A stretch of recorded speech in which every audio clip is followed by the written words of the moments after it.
আমরা অনেক সময় আমাদের পাহাড়ি যারা আছেন তারা ডাল কিন্তু খায় না।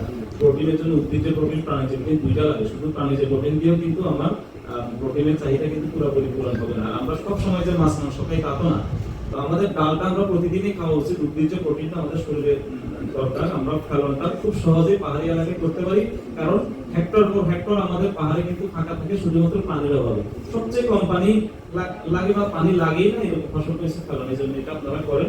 পুরাটাই আপনাদের উপরে, আপনারা কেমন গুরুত্ব দিচ্ছেন এটার উপরে। কারণ ওনারা তো প্রতিদিন মাঠে গিয়ে বসে থাকতে পারবেন না, ওনারা পারবেন না বলেই আপনাদের লোকাল সার্ভিস প্রোভাইডার গুলো আছে। তো মূল কথা হচ্ছে কৃষি জমির সাথে কথা বলতে হবে। কথা বলতে কি দেখাশোনা মানে সাক্ষাৎ করতে যেতে হবে। আমরা গেলাম একদিন গিয়ে 10 দিন পরে আবার যাব, ও মাঝখানে অনেক কিছু ঘটে যাবে।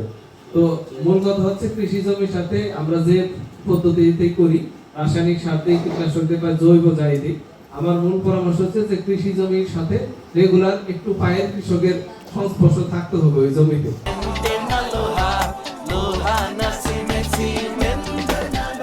আউশ আমন গরুতে বিনাদান 19, বিনাদান 21, এরপরে আউশে আমনে হলো আমাদের বিনাদান 17, বিনাদান 12 এবং বিনাদান 22, বিনাদান 26 এগুলো সমাপ্ত।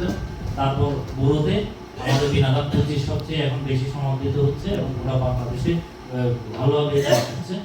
আর পাশাপাশি আমাদের বিনাদান 24, এটা একটা হাইব্রিড প্রজাতির, মোটামুটি হাইব্রিড উচ্চ প্রজাতির একটা জাত, ঠিক আছে, যেটা মানে মোটামুটি হাইব্রিডের কাছাকাছি ফলন।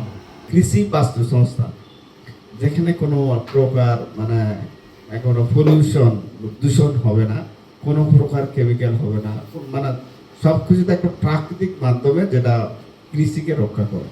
এই সিস্টেমটা আগে আজ থেকে 10-20 বছর পূর্বে ছিল।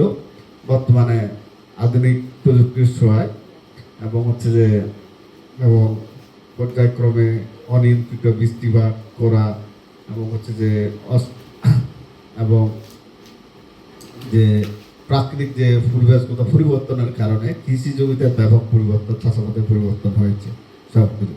তো আমরা চাচ্ছি যে পরিবেশকে দিক রেখে কীভাবে চাষাবাদগুলো করা যায়, যে যেখানে হচ্ছে যে আমরা পানিকে, ওয়াটারকে আমরা একদিকে দেখতেছি